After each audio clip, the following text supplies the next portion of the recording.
The first time Tahke laid eyes on the barren stretch of land beneath the jagged cliffs, he thought the world had forgotten him. Dust swirled in lazy eddies across the canyon floor, and the sun beat down like judgment from the sky, baking the dry earth into cracks deep enough to swallow a man's pride. He leaned against the weathered wooden post of his small cabin, the rough grain pressing into his palms, and exhaled a bitter sigh. It had been 20 years since his mother's tears and his father's stern voice had told him he could never father a child. He had tried to bury the longing, but it clung to his chest like smoke he couldn't blow away. Tahke was Apache. Tall and broad, his long black hair falling in uneven strands down his back, tied loosely with a strip of leather. His eyes, dark as river water after a storm, held the quiet weight of disappointment, and his hands, scarred from decades of hunting and fighting, trembled with the memory of lives he had saved but could never create. Every day he rode the jagged ridges, tracking deer and wild horses, trying to find some meaning in the hollow ache inside him. But the ache grew heavier, and the nights in his cabin grew colder, not because of the wind, but because of the emptiness that gnawed at his soul. It was on a late afternoon when the wind brought her smell first, a sharp, sweet mixture of lavender and smoke. Tahke's head snapped toward the trail winding up from the creek below. A woman appeared, her silhouette outlined by the dying light. She was taller than most women he had seen, with hair the color of ripe wheat and eyes that shimmered like sunlight on water. Her worn leather coat flapped around her knees, and her boots kicked up tiny clouds of dust as she trudged toward him.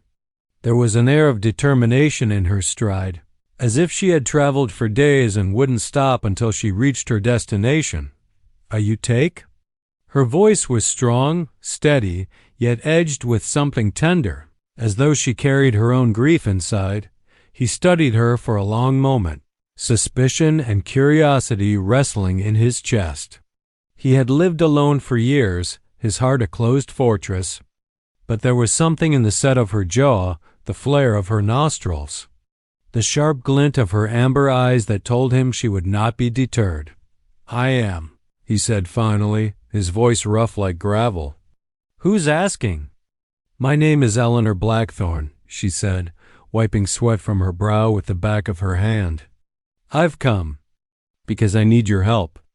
Tahke felt the familiar tightening in his chest, the one that always followed news. He didn't want to hear. Help. People rarely came to him unless they were desperate, and desperation carried its own dangers. He had lived too long alone to forget that.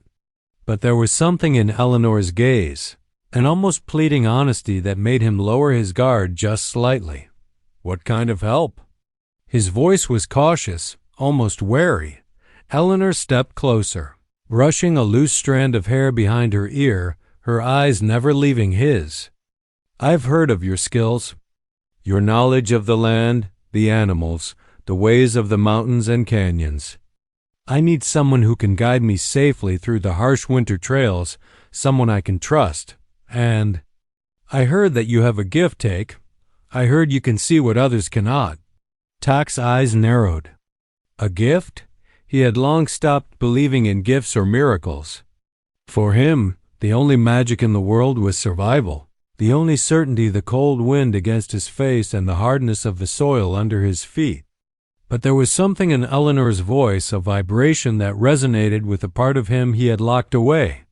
A spark, faint and hesitant, flickered in the shadowed corners of his chest. "Why me?" he asked, his voice quieter now, almost a whisper. Eleanor took a deep breath. "Because I was told you understand loss better than anyone. And because I've come to believe that some things in life are worth the impossible, even if it seems the world has said no." The wind picked up, sending a swirl of dust across the cabin's porch. Tahke felt it like a challenge, a test, as if the land itself was weighing his decision. He studied Eleanor for a long moment, the sun dipping behind the cliffs, casting the world in firelight and shadow. Something in her gaze told him this encounter was the beginning of a story that neither of them could yet see the ending to. Tahke straightened, his muscles tensing, his heart unexpectedly awake. "You walk hard trails, Eleanor Blackthorn," he said finally. "And some are not meant for the faint of heart, but maybe I can help." And with that, the wind shifted, carrying with it the scent of smoke and something else. Something he could not name, a promise or a warning, or perhaps the first step toward a life he had long thought impossible. The wind howled through the canyon that night, rattling the thin wooden shutters of Tahke's cabin and sending small gusts of dust across the floorboards. Eleanor Blackthorn sat by the fire, her hands wrapped around a tin cup of bitter coffee, trying to ignore the chill that seeped into her bones. She had ridden for days through treacherous passes, and her muscles ached as if every joint had been ground against the jagged cliffs. Yet her eyes remained alert, scanning the shadows outside the cabin as if danger lurked in every swirl of dust. Tahke moved silently around the small space, checking the locks, stacking firewood, and inspecting his rifles. Though he spoke little, Eleanor could sense the tension coiled in his shoulders and the careful way he observed every sound. He was a man who had lived with the land, the wind, and the cruelty of winters that could steal life in a single night. But tonight, he moved with a strange focus, as if he were guarding not only his cabin, but the fragile hope that Eleanor's arrival had stirred in him. "You don't talk much," Eleanor said finally, her voice breaking the silence. Tahke's gaze lifted from the rifle he was cleaning. "Talking doesn't keep wolves away," he replied quietly. "I suppose not," she said, a faint smile tugging at her lips. She studied him, the sharp angles of his face, the dark intensity in his eyes, the way he seemed carved from the cliffs themselves. There was strength in him, raw and unyielding, yet beneath it, she sensed a vulnerability he kept carefully hidden. After a long pause, Tahke gestured toward the map spread on the table. The paper was worn and creased, marked with the paths of rivers, ridges, and hidden trails through the mountains. "If you truly intend to survive the next week," he said, "you must trust me completely. The winter trails are unforgiving. One wrong step and even I can't save you." Eleanor leaned closer, tracing the lines with her finger. "I will trust you, Tahke. I've come this far. I don't intend to turn back now." The next morning, the sky was a hard, icy blue, and the sun barely pierced the veil of clouds that hung low over the canyon. Tahke saddled his horse, a sturdy black stallion with scars that mirrored his own, and led Eleanor to her mount, a chestnut mare whose flanks he had brushed and checked with meticulous care. Every movement was precise, measured, as though a single mistake could spell disaster. They rode in silence at first, the only sounds the crunch of their horses' hooves on the frozen earth and the occasional call of a hawk circling above. Eleanor wrapped herself tighter in her coat, trying to ignore the sting of the wind on her cheeks, and let her eyes wander over the stark beauty of the landscape. Snow-dusted cliffs rose like ancient sentinels, and the frozen river below shimmered in the weak sunlight, a ribbon of silver threading through the canyon. By midday, the trail narrowed and the cold deepened. A fine snow began to fall, coating their shoulders and horsehair in a delicate white layer. Tahke halted, his sharp eyes scanning the ridge ahead. "Avalanche risk," he muttered. "We'll need to cross on the left along the trees. The slope is safer there." Eleanor's stomach tightened. Every step seemed to carry them closer to danger, yet she felt a strange trust in Tahke's steady guidance. He had led her through stretches of land that would have terrified her alone, his hands firm on the reins, his voice calm and unflinching, giving her courage she did not know she possessed. Hours later, they found a sheltered nook beneath a jagged overhang, a place where the snow could not reach them. Tahke built a fire with quick, practiced motions, and Eleanor huddled near the warmth, letting her exhaustion seep into her bones.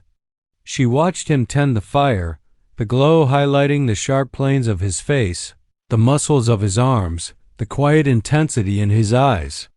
In that moment, she realized he was more than a guide or a protector. He was a man whose life had been carved by hardship, yet whose spirit remained unbroken. "I've walked alone for most of my life," Eleanor said softly, as if the fire could absorb her words. "And I've learned, sometimes you have to trust someone completely, even when it's terrifying." Tahke's eyes met hers, a flicker of something unspoken passing between them. "Some things are worth the risk," he said quietly, "even if the world has told you no." The night deepened around them, stars shimmering through the cold, clear air. They sat together in silence, the fire crackling between them, each lost in thoughts of what the journey had already demanded and what it might demand still. Somewhere beneath the layers of exhaustion and frostbite, a fragile thread of hope began to weave itself into the empty spaces of Tahke's heart. And though neither spoke the words aloud, both understood that this journey would change them in ways neither could yet imagine. The snow had thickened by morning, a soft, blinding white that blanketed the canyon and muffled every sound. Eleanor's breath came in quick, misty clouds as she followed Tahke's lead through the narrow trail. The wind whistled between the cliffs, carrying a sharp, bitter bite that stung her cheeks and numbed her fingers despite the thick gloves. Tahke moved ahead with unwavering confidence, every movement precise and deliberate, like a shadow of the cliffs themselves. Eleanor clutched the reins tightly, feeling both the exhilaration and the danger of the path they traversed. Tahke suddenly stopped, his horse snorting softly as he shifted weight. "Wait," he said, his voice low and steady. "Something's ahead." "Not natural." Eleanor squinted through the snow, seeing nothing at first, only the blur of white and gray cliffs.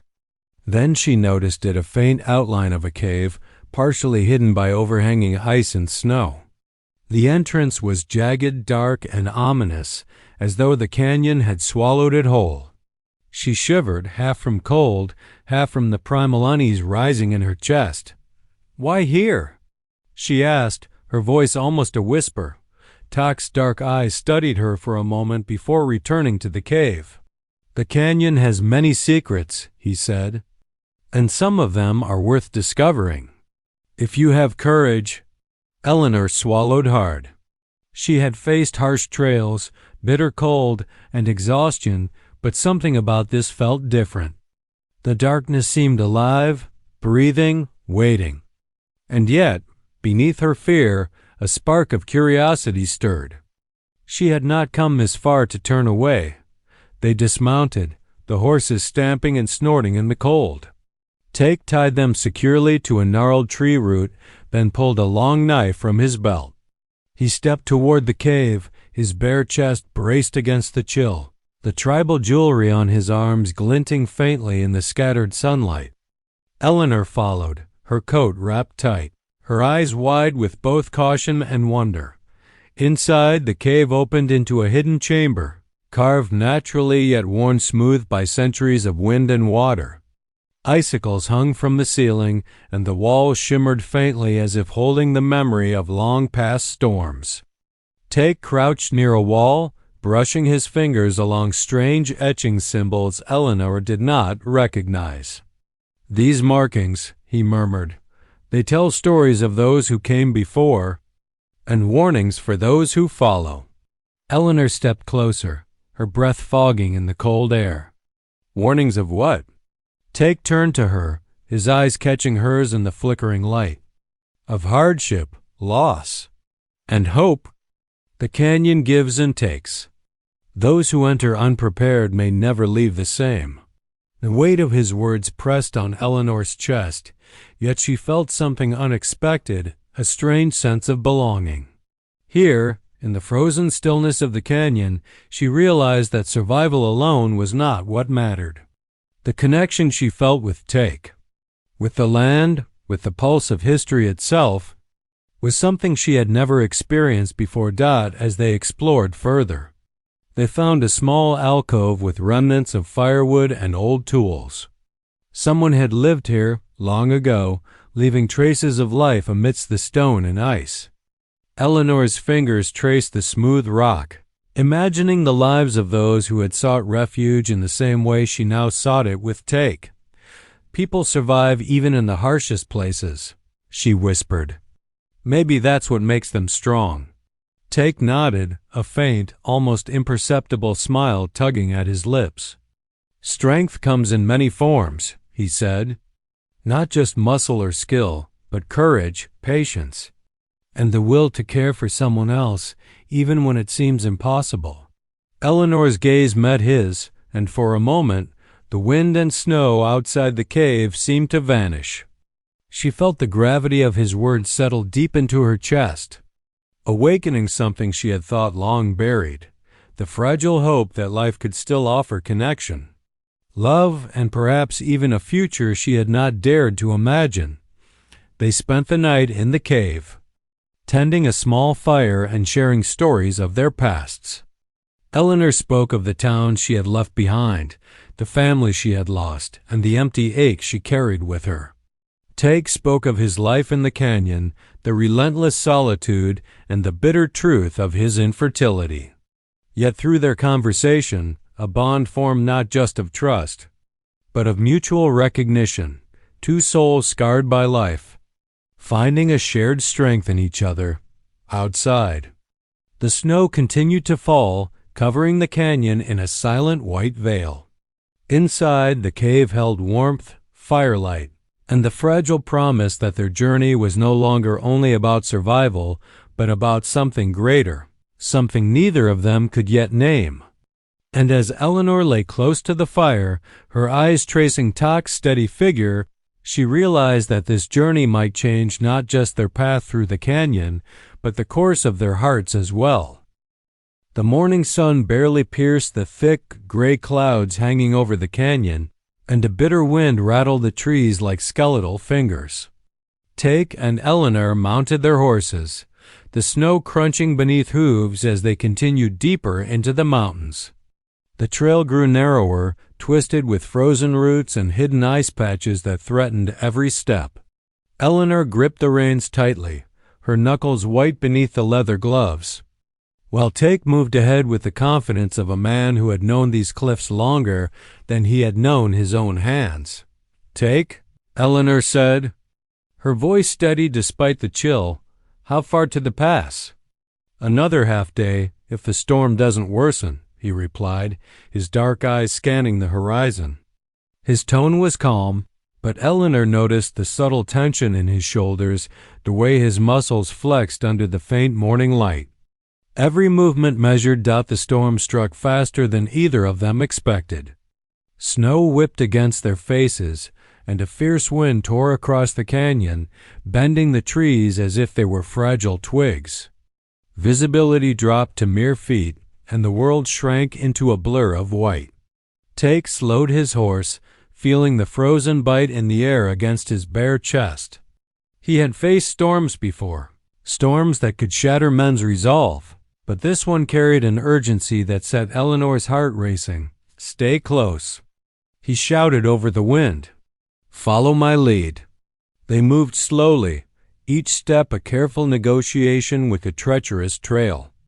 Eleanor's breath came in ragged bursts, and her body ached from the cold, but she pressed on. In moments like these, there were no choices, only survival and trust. And she trusted Tahke.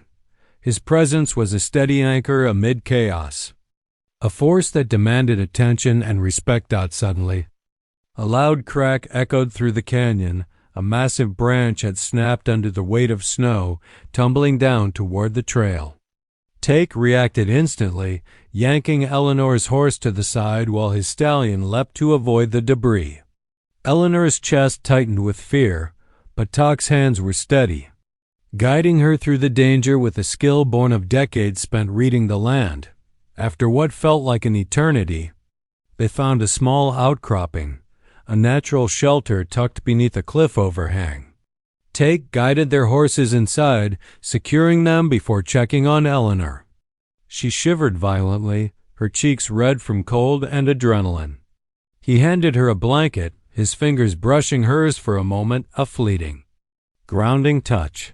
"Thank you," she whispered, wrapping the blanket tightly around herself. Tahke didn't respond, only nodded, his gaze drifting back to the storm outside. "Nature is unforgiving," he said quietly. "It doesn't care about our plans, our desires, or our fears." Eleanor sat close to the fire he built, the warmth seeping into her frozen limbs. Her eyes followed him as he worked silently, chopping small pieces of wood and arranging them to create a lasting flame. In that quiet, she noticed more than his strength. She noticed the subtle ways he carried himself, the care in his movements, the resilience etched into every line of his face. Despite the raw power he exuded, there was something undeniably human, tender even. Beneath the exterior, hours passed in near silence, the storm raging beyond the shelter, a reminder of how fragile life could be. Eleanor's thoughts wandered to the stories Tahke had shared in the cave, the tales of solitude, loss, and bitter disappointment. She realized that his greatest battle had never been with nature or with enemies, but with himself. And yet here he was, still standing, still guiding, still protecting. "Tahke," she said softly, breaking the silence, "do you ever regret everything?" He paused, his eyes meeting hers for the first time with an unguarded intensity. "Regret is wasted on what cannot be changed," he said. "I've made peace with the past. What matters now is what we do with the time we have." Eleanor's heart swelled with an unfamiliar warmth, a fragile thread of hope weaving through the cold and fear. She realized that the journey through the canyon, the storm, and the hardships they faced together were not just tests of endurance, they were shaping something deeper, something neither of them could yet name. As night fell, the storm eased slightly, leaving the world outside hushed under a layer of fresh snow.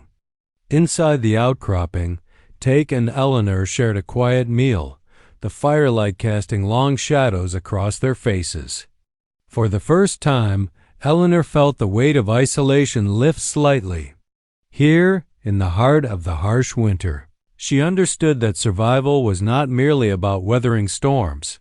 It was about finding someone to weather them with. Someone who could stand beside you even when the world seemed determined to tear everything apart. And in that fragile moment, as their eyes met across the glow of the fire, Eleanor sensed the first hint of a bond that might transform both of their lives, something neither frost nor fear could destroy. The storm had passed, leaving the canyon silent except for the occasional drip of melting snow from jagged rocks above. A pale sun broke through the clouds, casting the world in a fragile, shimmering light. Tahke and Eleanor continued their journey along the frozen trails, the snow crunching under their horses' hooves. There was a strange serenity in the aftermath of the storm, yet the air still carried the sharp bite of winter, and each breath came like shards of ice in Eleanor's lungs. Tahke rode ahead, scanning the cliffs and the distant ridges, his movements precise, every step deliberate. Eleanor followed, the wind catching strands of her hair and tossing them across her face. She tucked them behind her ears but could not shake the sense that this journey was changing her in ways she had not expected. Tahke's presence was no longer just a shield against the wilderness. It was a compass pointing toward something she had almost forgotten she desired. By midday, they reached a narrow plateau overlooking a frozen river below. Tahke dismounted, patting his horse's flank before leading Eleanor to a small clearing. The spot was perfect for rest, a break from the cold wind and a place where the fire they built could keep them warm. Tahke set to work immediately, gathering fallen branches and dry brush, while Eleanor watched, offering help where she could. The rhythm of their work was comfortable, unspoken, a silent partnership forged in trust and necessity. As the fire crackled to life, Eleanor noticed Tahke pause, his dark eyes reflecting the dancing flames. For the first time since she had met him, he seemed human in a way that went beyond strength and skill. She saw the faint lines of worry etched around his eyes, the way his jaw tightened briefly, and the subtle tension that spoke of years of isolation and longing. "Take," she said softly, breaking the quiet that had settled between them. "Have you ever wanted something so badly, but believed it was impossible?" Tahke's hand stilled. The small pile of firewood paused mid-stack. He looked at her, his expression unreadable for a moment, then his gaze dropped to the fire. "I wanted a family once," he admitted quietly, the words rough and unpracticed on his tongue. "A child. But the land told me no. My body told me no, and I accepted it, or at least I tried." Eleanor felt her chest tighten. She had heard sorrow before, but there was something raw and unguarded in his voice that reached deep into her heart. "And now?" she asked gently. "Now?" "I don't know," he said, staring into the flames. "I thought I had nothing left to hope for. That part of me was buried under years of solitude. But then you came, and something shifted. Not just because you arrived, but because you dared to trust me. Because you reminded me there might still be a path forward." Eleanor knelt near the fire, the warmth radiating into her frozen limbs. "Take. Sometimes life offers second chances in ways we cannot predict. You may not know how or when, but there's always hope." The words hung between them, fragile yet potent, like sparks rising from the fire. For the first time, Tahke allowed himself to imagine a life that wasn't defined by solitude and loss. He imagined a home filled with laughter, with warmth, with the tiny, miraculous presence of a child he could call his own. The thought startled him, yet it brought a strange comfort. As though a door he had long thought closed was opening just slightly. They ate a sparse meal of dried meat and bread. But the firelight illuminated more than just their faces. It illuminated the unspoken bond forming between them. Eleanor noticed the faintest smile tug at the corner of Tahke's lips, the first sign that his heart, so long guarded, was beginning to thaw out as the sun dipped behind the cliffs, painting the snow in hues of gold and rose. Eleanor finally spoke, her voice soft and unwavering. "Tahke, whatever comes next, we face it together. You don't have to carry the past alone anymore." Tahke's dark eyes met hers, the fire reflecting in their depths. He nodded slowly, a gesture heavy with unspoken agreement. For the first time in decades, he allowed himself to imagine a future where the ache of loss was replaced by possibility, where the walls around his heart could crumble just enough to let hope in.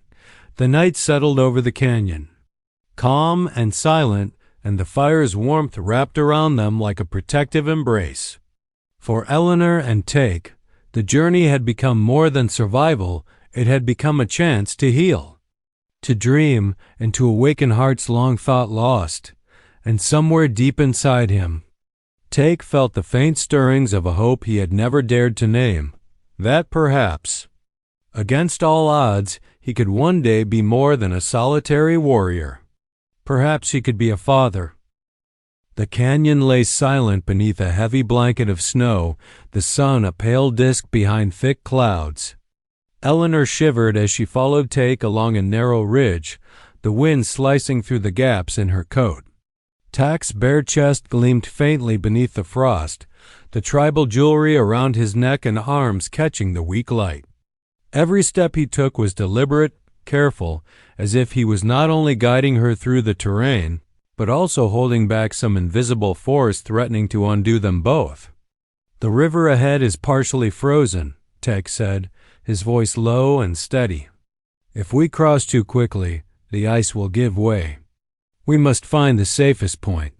Eleanor nodded, tightening her grip on the reins.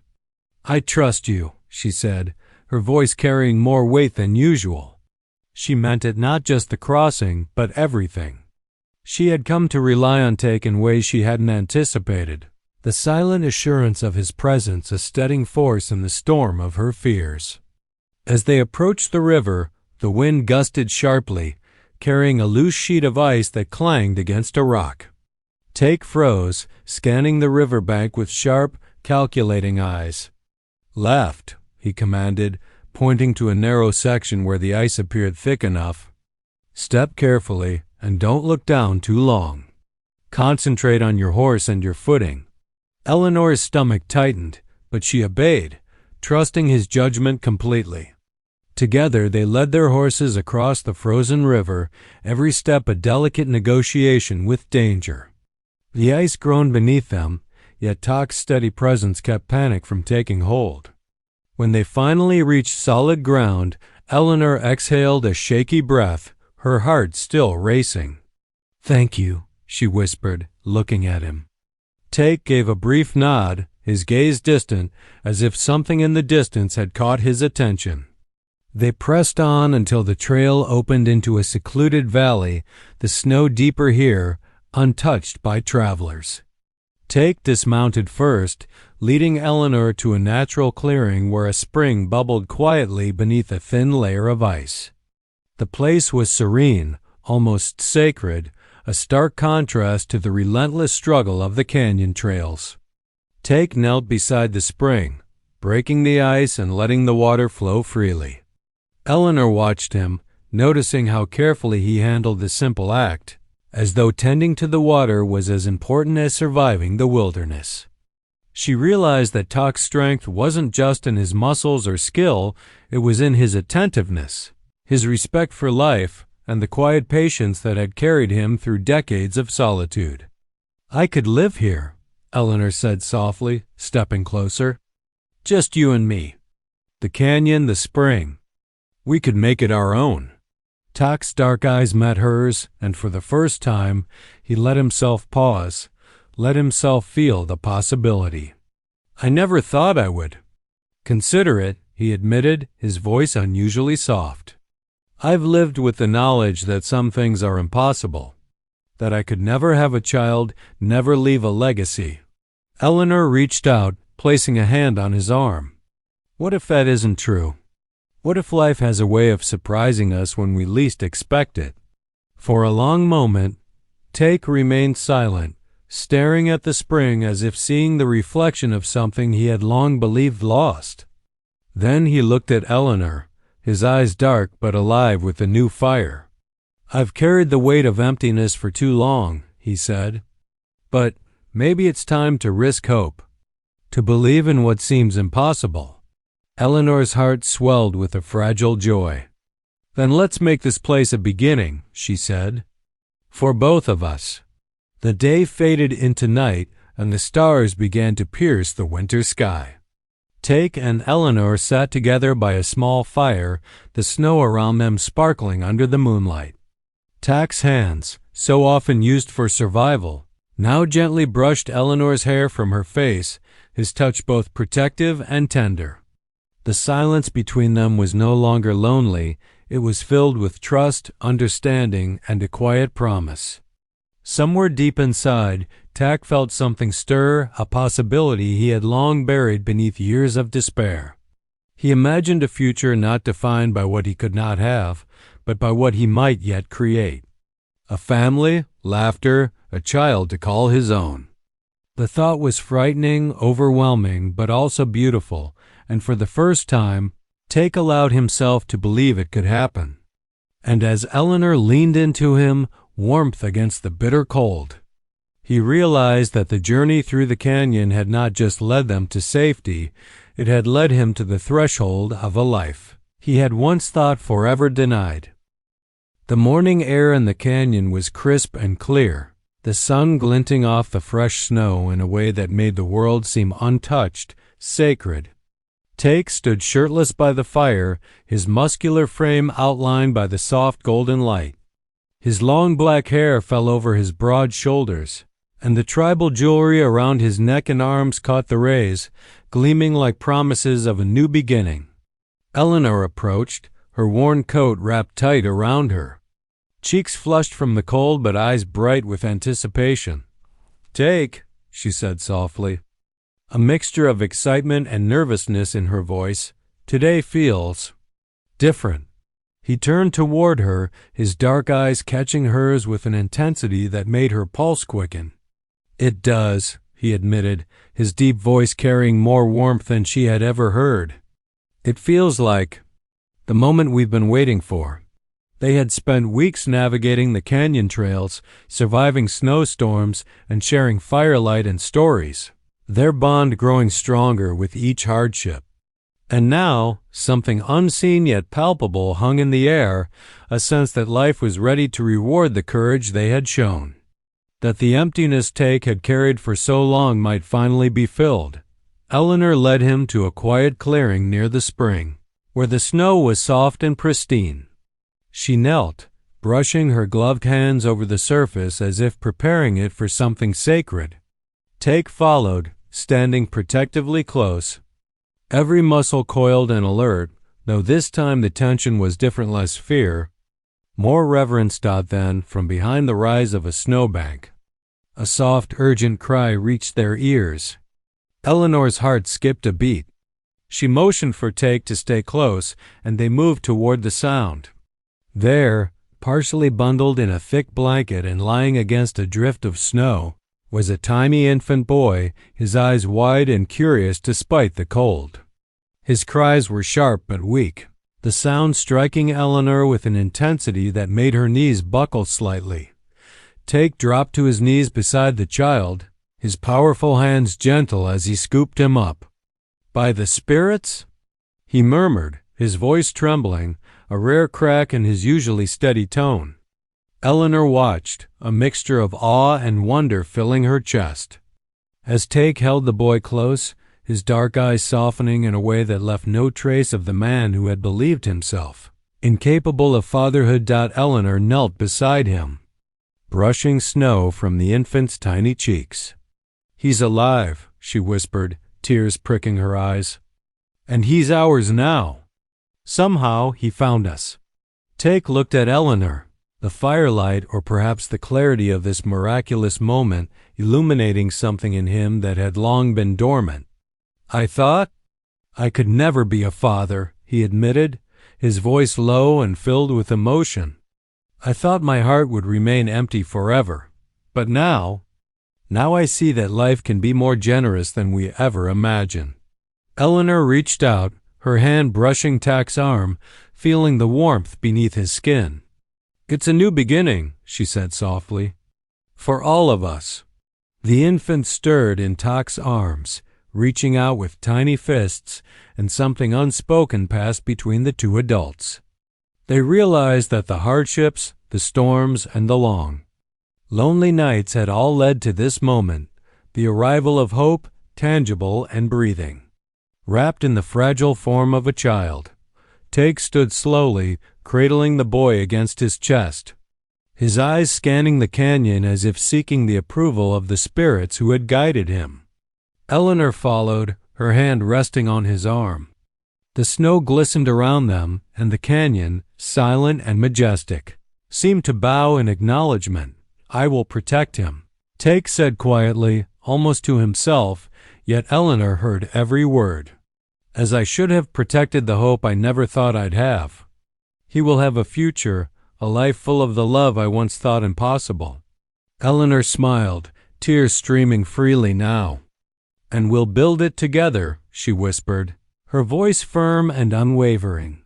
For the first time in decades, Tahke allowed himself to feel truly whole. The past, with all its pain and loss, had shaped him, but it no longer defined him.